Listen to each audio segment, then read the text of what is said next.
Bon, bonjour à toutes et à tous. Aujourd'hui, on se retrouve pour une petite vidéo où je vais vous parler de ma moto.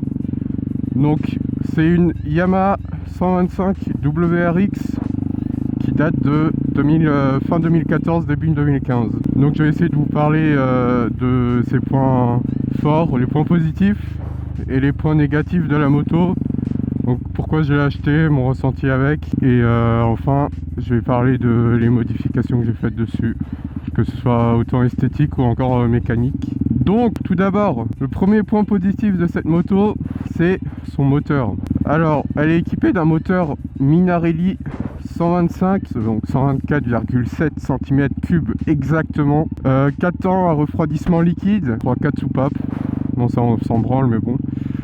C'est un moteur qui développe donc 15 chevaux à 9000 tours minute pour 12,2 Nm de couple, il me semble. C'est des moteurs c'est le moteur le plus puissant en 125 4 temps homologué. Enfin, il fait partie des meilleurs moteurs avec bon, ceux de la KTM Duke, etc. Mais c'est un très très bon moteur. Il équipe les Fantic, Reju, HM et Beta aussi, donc les supermotes avec la moto. Donc avec ce moteur là, je prends 127 km/h en vitesse de pointe sur autoroute et sans vent bien sûr, hein.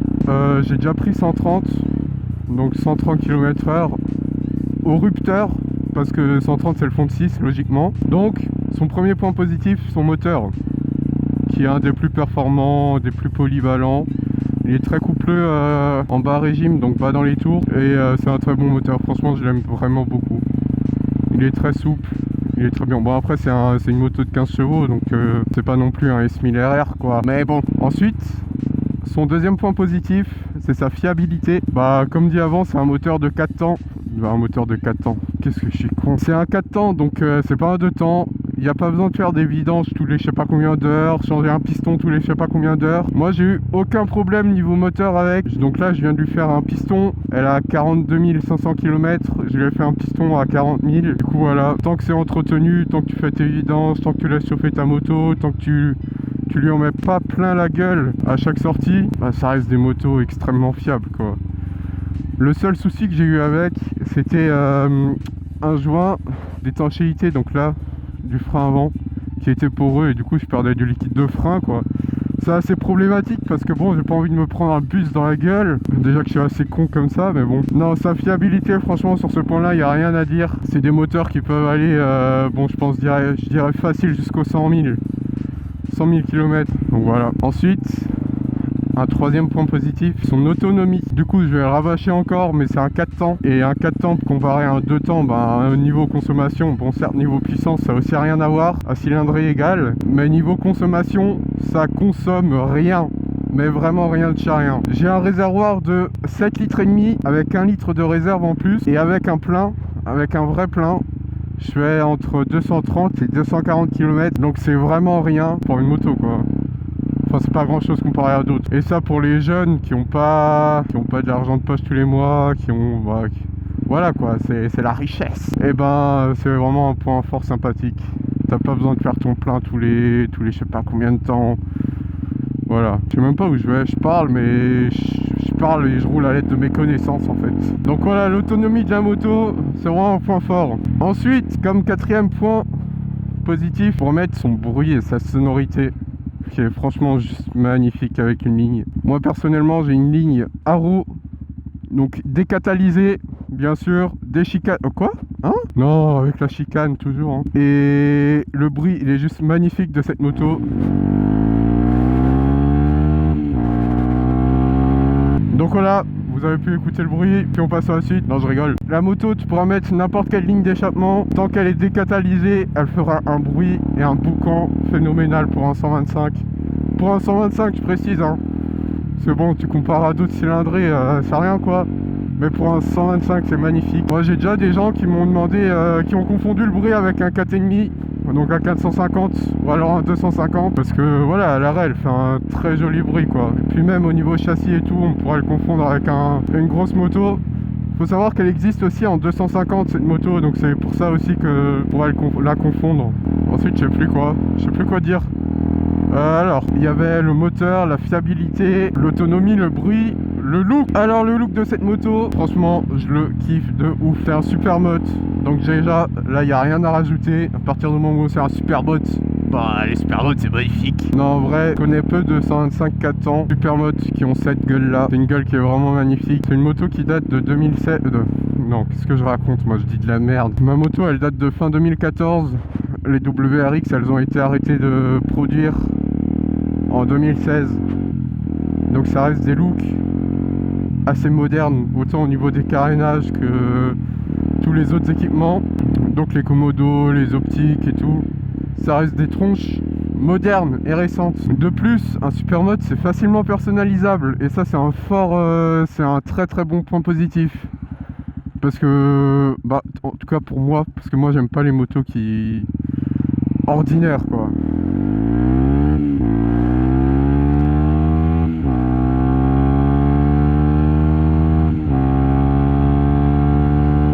J'aime pas les points positifs. Putain, ça y est, je suis trop con. J'aime pas les motos qui sont ordinaires.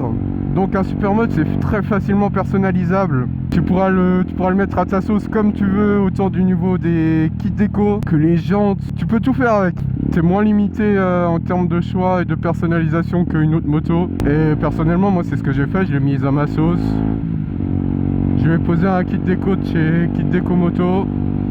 Là j'ai fait les jantes l'autre jour, hier, je sais plus, ouais. En tout cas moi je kiffe de ouf. Du coup j'en étais à son look, bah je pense que j'ai fait le tour par rapport à son look. Alors un autre point positif, donc ça c'est surtout pour les débutants, pour les personnes qui commencent la moto, c'est sa maniabilité. Là j'y ai arrivé du premier coup. Maniabilité et sa prise en main, donc son châssis qui est léger, donc environ 130 kg à peu près à sec. Avec le plein du coup ça fait 137 kg. Ça reste très léger. Enfin très léger. Pour un supermode, pour un 125 de série. Je parle pas d'enduro transformé parce que bon là voilà c'est encore un autre délire. Le châssis il a été travaillé et la partie cycle en parallèle aussi. Il a été travaillé pour que la moto elle soit agile et habile. Autant dans les courbes elle pardonne beaucoup d'erreurs. Donc ça c'est surtout pour les gens qui apprennent la moto, qui savent pas prendre des courbes parfaitement. Elle pardonne beaucoup de choses. Et sa partie cycle, elle est juste géniale pour ça. Donc ça c'est vraiment un fort point positif. Moi c'est ma première moto, je me suis déjà fait de grandes frayeurs avec. Et la moto elle pardonnait tout quoi. Ça veut dire que je vais pas me buter avec cette moto. C'est génial. Bon, alors un autre point positif. Donc je sais plus combien on est, 6ème ou 7ème, je sais plus. Son freinage qui est juste excellent. C'est un freinage à l'avant, on est sur du Brembo en 320 mm. Donc il n'y a personne derrière moi. Un freinage d'urgence. Voilà, tu vois ça freine de ouf quoi. Autant là je freine un peu plus quoi, je partais en soleil avant, enfin je te laisse imaginer... Ah putain, j'arrive pas à parler. Je te laisse imaginer le délire quoi. Non en vrai plus sérieusement, c'est une moto qui freine fort.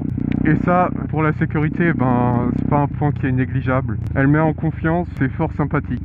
Ensuite, il me semble que c'est le dernier point positif que j'ai mis pour cette moto, c'est son prix. Donc son prix, c'est pas une moto qui cote de ouf. Sur le bon coin, tu pourras facilement en trouver d'occasion entre 2000 et 3000 euros. Ça dépendra du kilométrage et de l'année de la moto. Donc ça aussi, pareil, pour les jeunes, c'est sympathique parce que tu peux te trouver une bonne moto, une belle moto, que tu peux personnaliser à ton goût pour pas hyper cher en fait.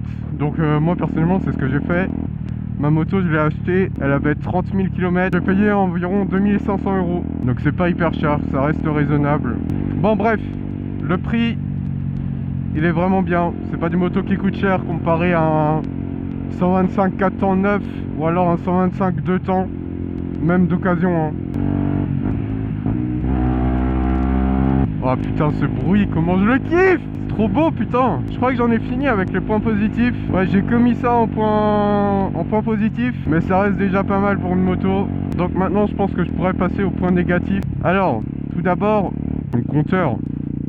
On est sur un compteur hyper minimaliste. Il n'y a pas énormément d'informations. Qu'est-ce que tu fais chef? Donc il n'y a que la vitesse, les kilométrages total. Il me semble qu'il y a le trip 1 aussi, ouais voilà. Trip 2, ouais voilà c'est tout. La jauge à essence, bon ça c'est bien aussi, c'est sympa, mais après il n'y a pas de grandes informations. J'aurais bien rajouté moi des trucs comme rien qu'une horloge, je sais pas, d'autres informations comme la consommation instantanée. On est sur un compteur typé enduro en fait. La moto elle vient de la famille des enduros de chez Yamaha, les WR. Donc il y a les WR, du coup WR 125R, les WR 250F et les WR 450F. Dédicace à toi Bobby. Et ça doit sûrement être pour ça qu'on est sur un compteur typé enduro, mais bon après voilà, t'as un super mode, t'as pas besoin vraiment de beaucoup d'informations quoi. Surtout, ça c'est pour les jeunes, c'est l'indicateur de rapport engagé. Au début je me perdais dans les vitesses, c'était horrible. Après quand t'as l'habitude et tout, quand ça fait longtemps que t'as la moto, forcément tu sais où t'en es dans tes vitesses, mais au début tu te perds et tout et c'est chiant franchement. T'aurais un indicateur de rapport engagé, ça faciliterait la vie. Ensuite, le deuxième point négatif de cette moto, c'est son confort. Bon après, faut pas s'étonner parce qu'on est sur un super mode. Super mode de base c'est pas confortable. Et encore, moi je vais pas me plaindre hein. Parce que, mes frères, pourquoi tu freines comme ça? Moi je vais pas me plaindre parce que ma selle elle reste assez confortable encore comparée à d'autres supermodes où la selle c'est vraiment une planche à pain. Elle fait mal au cul putain. Et non, après la mienne elle reste assez confortable, mais au bout de 100 km je commence déjà à avoir mal au cul. Il faut que je fasse une pause où je me lève et tout. Voilà, si tu veux faire des voyages ou tu veux partir en road trip ou des trucs comme ça, il faudra prévoir des pauses sur ton trajet quoi hein. Voilà. Ensuite, je m'en souviens plus du troisième, donc ça c'est problématique ça. Ah oui, si voilà. Le prix des pièces. Tu veux racheter un carénage, un kit carénage complet pour ta moto parce que tu l'as niqué, c'est 570 €. 570 balles, je sais pas si tu te rends compte, c'est énorme. Un carénage comme ça là, juste le côté là, c'est 90 balles pour un fucking bout de plastique. C'est trop, je sais pas ce qu'ils ont branlé Yamaha. Bon si, c'est parce que les motos elles ont été arrêtées de produire, mais ça reste extrêmement cher. Je pense pas à toi Naoto hein, que le pauvre il a dû racheter toutes les pièces de sa moto là, ce gros schlag. Donc ouais, c'est hyper cher. Tu casses ta moto, tu payes cher la réparation quoi. Tu l'as vraiment dans le fiac. Donc ça c'est ouais, c'est aussi pas ouf pour la moto quoi. Alors c'est pas comme ça qu'on prend un rond-point Jackie. Voilà. Je pense que j'en ai plus ou moins fini avec les points négatifs de la moto. Donc là je vais rapidement passer à ce que j'ai fait dessus. Bon ça va être vite parce que bon, il n'y a pas grand chose à dire. Du point de vue mécanique de la moto, donc comme je l'ai dit avant, elle a une ligne Arrow complète. J'ai modifié le filtre à air, j'ai mis un filtre à air Cayenne, donc filtre à air sport. J'ai changé la bougie aussi, mais ça pareil on s'en branle. J'ai modifié la courbe d'injection de la moto en parallèle du filtre à air. Forcément comme il y a plus d'air qui passe, et il faut rajouter de l'essence, sinon après j'avais des trous à l'accélération. Donc voilà, pour remédier à ces trous, je lui ai opéré, je vais rajouter un turbocompresseur, un 1.9 TDI, et depuis elle marche d'enfer quoi. Du point de vue mécanique, c'est tout ce que j'ai fait. Esthétiquement du coup, j'ai fait poser un kit déco de chez kitdecomoto.fr. Donc je mettrai le lien pareil dans la description. J'ai changé les rétros. Puis au final j'ai pris celui-là parce que je peux le replier, parce que comme je prends beaucoup de photos, au moins c'est plus joli. Sur les photos ça rend mieux. J'ai changé les clignotants aussi. J'ai mis des plus petits et à LED aussi. Donc ils se rendent plus dans la moto, ils sont plus discrets, c'est plus joli. Pareil, ils se voient moins que comparé à avant. J'ai refait l'esthétique de mes jantes, donc pareil comme dit avant. J'ai fait ça plusieurs fois, hein. J'ai jamais été satisfait. Mais là je crois que j'ai trouvé le bon truc. Le truc qui va... Voilà, le truc comme ça quoi. Non, je kiffe de ouf les jantes là, ça me mère. Et puis voilà, esthétiquement c'est tout ce que j'ai fait hein. Alors pour résumer, cette moto, elle est juste géniale. Je vais pas vous dire de l'acheter, parce qu'une moto, quand tu choisis une moto, c'est avant tout un coup de cœur. Tu l'as choisi en fonction de ce que tu en fais, de ton besoin, de tes envies. C'est pas, tu l'achètes pas par nécessité, mais parce que t'as pas d'autre choix quoi. Mais cette moto là, à mon avis, à mon goût, elle fait partie des meilleures 125 4 temps du marché. Elle est juste incroyable, je la kiffe de ouf. Voilà, comme j'ai dit avant hein, elle a plus de points positifs que de points négatifs. Donc rien que ça en fait c'est génial. Du coup voilà, moi je vais rentrer puis je vais vous laisser sur ça. Ciao, merci d'avoir regardé la vidéo.